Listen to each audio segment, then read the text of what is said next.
Lovelessness.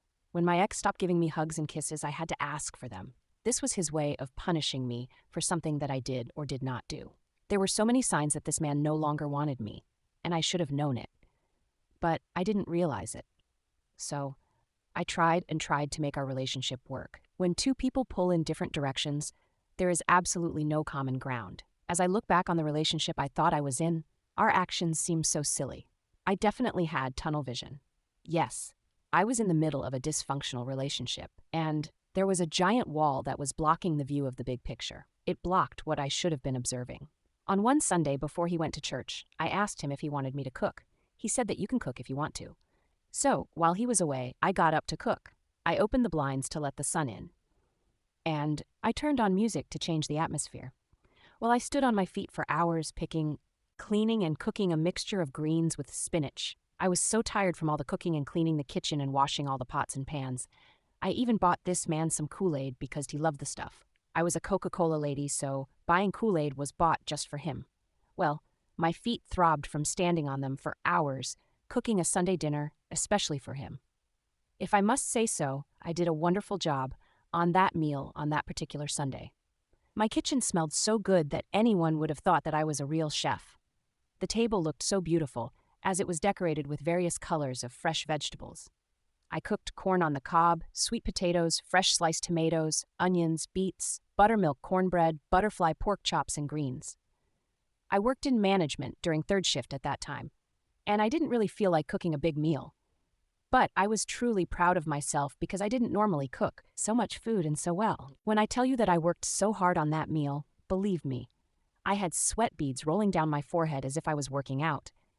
Anyway, when he finally came home, he went straight up to change clothes, and he didn't come back down. I was fuming, and I politely asked him to come downstairs because dinner was ready. He said that he had eaten already at the church. Well, I thought to myself that he ate at the church on purpose. He was an immature and disrespectful man. I thought of worst words to label him with at that time. Then he had the nerve to say that I could put the food up, and the food could be eaten the next day, and that it was no big deal. See, it was no big deal to him, because he didn't spend hours on his feet to cook for someone else.